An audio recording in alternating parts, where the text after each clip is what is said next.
Hello class and welcome back. Today what we're going to be talking about is deflocculating a slip. And if you haven't heard the word deflocculating before, welcome. This is one of my favorite pieces of ceramic jargon because it just sounds so interesting. A good friend and fellow ceramic educator of mine once told me that clay particles, they like to flock together like like a flock of geese. They like to fly together as one. Clay particles are kind of like that. They want to flock to each other and they want to stick together and bunch up. And that gives clay its like really remarkable quality to be able to stack and compress on top of itself and be extruded and stretched and formed into whatever shape that you want. Because those clay particles, they're naturally attracted to each other. They want to flock together and, work as one. What a deflocculant does, a deflocculant is, to get technical, an electrolyte sourcing substance that imparts an electrical charge to the clay particle that lets a repulsive force predominate and push clay particles away from each other. So it deflocks them. It takes that flock of clay particles and it pushes them away from each other. Because now, instead of the clay particle wanting to attract other clay particles to it, it wants to push them away. So instead of them bunching up and collecting like this, they want to flow past each other, where I can add just like a few drops of deflocculant to this pile of like pretty heavy slip, and it'll start pouring like heavy cream, even though there's a large clay content to this mixture. It's more clay than it is water at this point. So it's really fun. The two most common deflocculants that I know of are sodium silicate and what's called Darvan. And in the studio, when I want my deflocculating done, I recommend Darvan 811. It's really magical stuff. Like just a couple drops of this, like will change this whole maybe 2 cups of slip into something that, I could probably build with this a little bit into something that'll just look like a cup of like gray milk. So Darvan, it's a deflocculant. It helps to impart that electrical charge to our clay, allowing that clay particle to, flow past it. I also want to colorize this slip because I'm working with this like a, dark brown clay body. I got some white slip that I'm hoping won't fit the clay body very well and will kind of crack apart as it dries, but I don't know. I'm still running that test, so we'll see.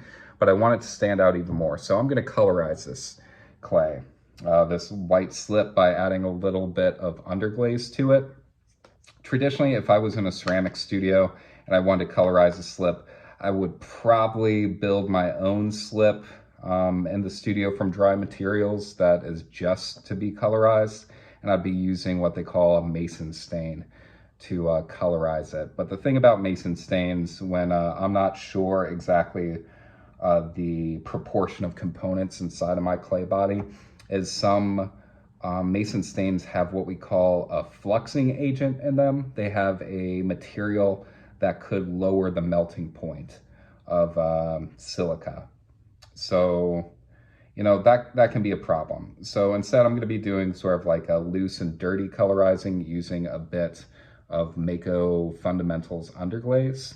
And the nice thing about this stuff is that it doesn't have a fluxing agent in it. I know that no matter what clay I'm going to put it in, it's not going to cause my clay to melt at a different rate, because I want this slip to have enough body that it'll stand out and have like a prominent texture when I put it on the outside of my vessel.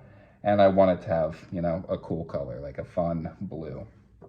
So yeah, tools that you will need to do this that you might not have around your house is a little bit of underglaze. You want to get some Darvan. I like Darvan 811. There's a few different models that they use. This is the only deflocculant that I have used and I trust it. So I recommend it to you if you want to buy some. Other things, this deflocculant, super powerful stuff. You only want to add a drop at a time. I've got this nice sort of a hypodermic syringe bottle that'll allow me just to, one, measure exactly how much deflocculant I'm putting into the slip, but also just disperse a few drops at a time so as not to make my slip too fluid. I want it to still have a lot of body to it. So this is gonna help me out in doing that. Usually I'd like to have an immersion blender, but I don't have one at my disposal, so I'm gonna be using a spoon to mix in my underglaze. And I'm also gonna want a measuring cup because, you know, I wanna be able to know exactly how much slip I'm starting with and how much underglaze to add. I usually like something that's, you know, about a 1-to-3 ratio when I'm doing this, like a 1 part underglaze to the rest slip. So let's get to it. I've got a container that I'm going to be deflocculating and colorizing my slip inside of, and my measuring cup. I'm going to pack this full of slip. It's a 1/2 cup, and you know, it's an art more than a science. So I'm just gonna slop that in there. So that's a 1/2 cup. Say that's a full cup.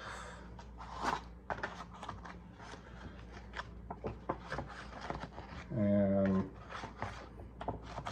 let's say maybe that's a 1/3 of a cup left in there. All right, so got my slip. It's got a lot of body to it. Set this to the side.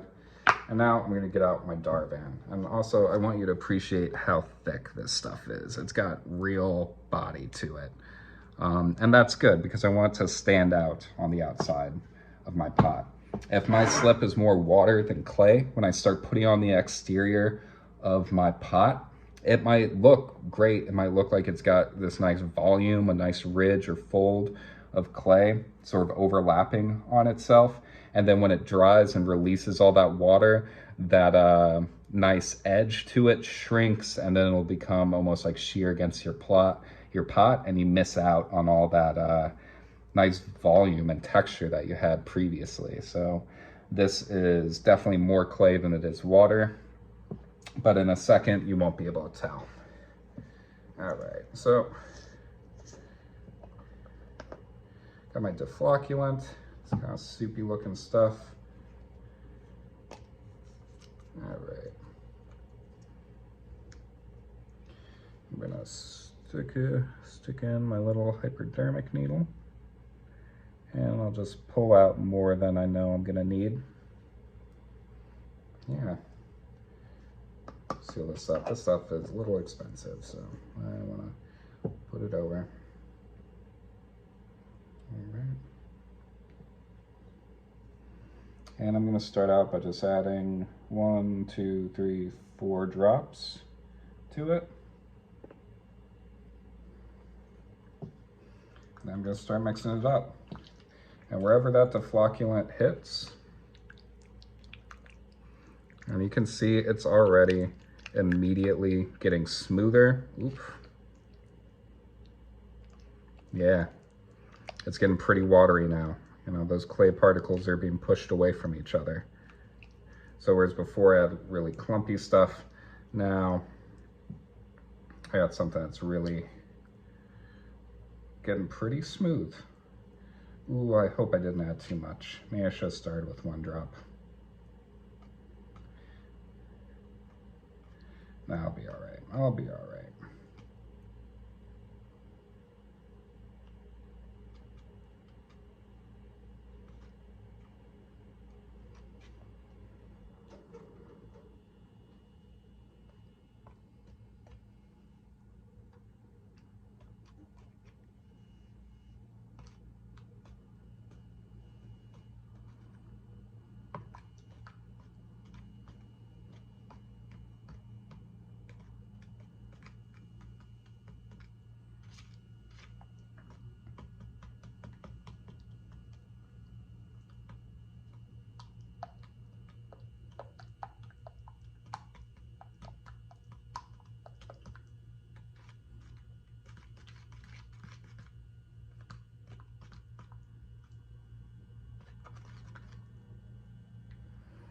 Now, if I had a sieve, I would really like to sieve this stuff, but you know, I'm working sort of with a skeleton crew of tools. So I gotta kind of use what's at my disposal right now until I can get back in my studio. All right, you know what? That's pretty good, but unfortunately, I'm gonna have to get my hands dirty here and make sure all this is broken up. So I can feel there's still some big chunks of clay in here.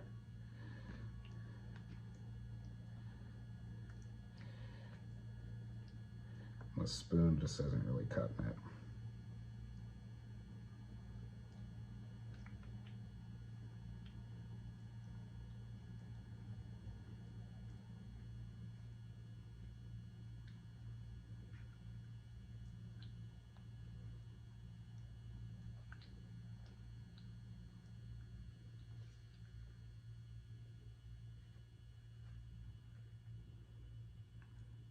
All right, that's good. It's definitely more soupy than it was before. This will be good for slip trailing. And it's got some chunks, but I'll get to that in a little bit.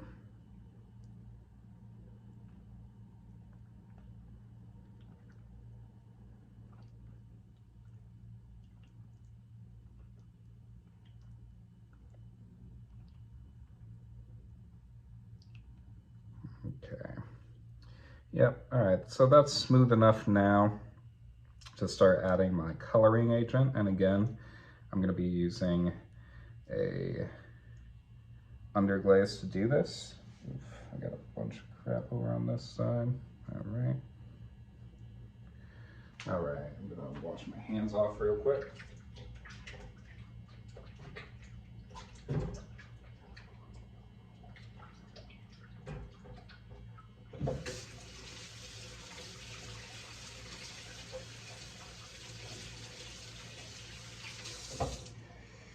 Okay. So I got my nice deflocculated slip, nice and creamy in there. Now what I want to do is I want to start colorizing it. And I like this blue color a lot. So I'm going to put a little less than half a cup in there. And since this is a white stoneware I'm colorizing, it's going to be sort of a light blue slip. So got about half a cup in there. Pour that in.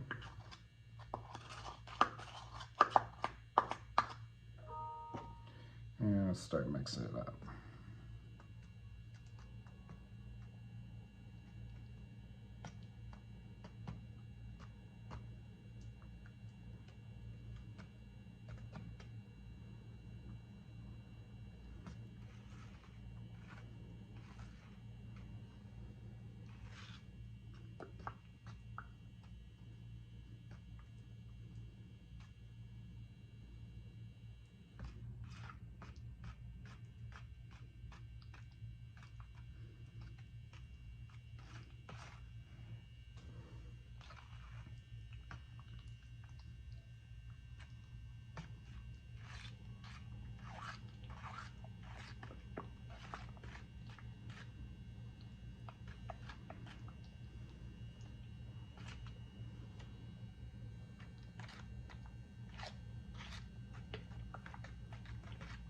This is turning into a nice light blue-gray color,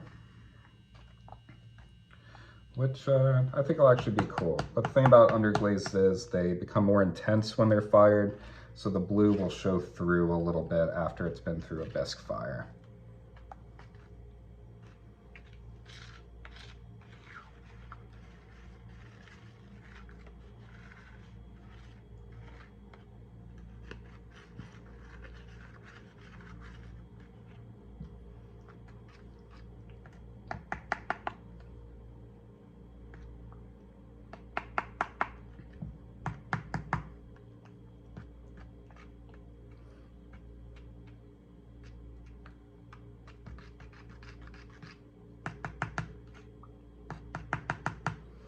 All right, so this is looking pretty good. It's still got a nice like gelatinous quality to it, but it's a lot smoother than it was before adding the deflocculant. I guess this is sort of like the texture of like Greek yogurt right now. And that's what I want, because I still want to have enough body that I can pick it up and sort of move it around on the outside of my pot instead of it just dripping down the side. So this will help me do that. Yeah, I'm gonna keep going. I'm gonna probably get out a whisk and start mixing that up, but I don't want this video to get too long. So I'm gonna keep whisking this to get some more of the chunks out of there, but this quality of slip is gonna be really nice for my slip trailing. So we'll continue that in our next video where we begin to apply this colorized slip. So yeah, thanks for tuning in. See you back in the chat.